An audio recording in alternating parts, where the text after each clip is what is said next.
Just a quick video on how to try to get your transmission to spin freer. So this transmission just has stock DR10 black shield bearings and a couple factory team blue shield bearings in it, but as you can see, it spins pretty freely. Not too bad. I'd be interested to see a video of somebody with ceramic bearings and how free theirs spins. I'm assuming it's better, but I'm just wondering how much better. Anyway, so one of the biggest things to do to get your transmission to spin freer is to take the bearings out and degrease them. So like I said, these are just pretty cheap bearings, but they're running pretty good because they've been degreased, which will take a lot of the drag out of them. So once you've got them degreased, and you can look up how to do that. Me personally, I use an ultrasonic cleaner with a citrus cleaner. But anyway, once you clean those out, however you choose to, if you are using ceramics, maybe check into that. I think they've got some different things to not ruin that if you don't use brake clean or something, I think. But anyway, I don't have them, so I don't know specifics.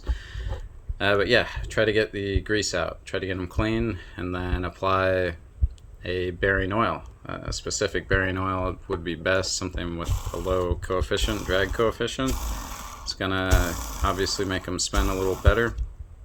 I just used the lightest oil I had on hand, which oddly enough ended up being like a gun lubricating oil, but seems to be working okay. So once you've degreased that, you've put a light, and I mean a light amount of oil, not even a drop per bearing, even lighter than that. Like, you want enough just to keep it spinning nice and free, nice and smooth, with a little bit of lubrication so that it has the least amount of drag as possible.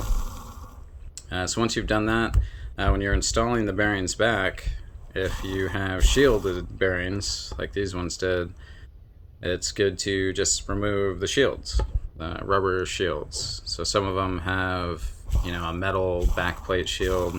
That one I didn't mess with, but if it had a rubber shield, I just took them off on the internal ones, like say this one on the end of the input shaft or whatever's in there, besides the ones that are facing outward, like this drive cup bearing. I left the shield on that. Pretty sure I left the shield on this one, even though that's going to be covered by your spur gear, so it's probably not a big worry there. But yeah, leave those shields off. And the last thing is when you're tightening the transmission case. This is a big one. You want to actually keep checking to make sure that your gears are spinning freely. So if you tighten any number of the screws too much, the case is going to compress too much and start causing resistance in your drivetrain. So that's kind of a tricky one. If you're not paying attention to, you just tighten it down, snug it, and call it good to go. You could be robbing performance from yourself, so it's always good. I'm doing, each of them even, and then tightening them down, and after each one that I snug up, I verify. Is it spinning freely still? It is? Okay, I'll go to, I'll go snug down the next one. And I'll keep going around and tightening them down just a little bit more until I start seeing a performance dip. And obviously I'll loosen them, recheck it, spin it a few times, and just verify that we're still getting that nice smooth free spin. So this is something that I was not doing originally, that obviously I started doing, and makes a big difference in how free your drivetrain is spinning. So something to keep in mind. Just want to throw that out there. Especially something cheap you can do to increase performance out of lesser quality bearings.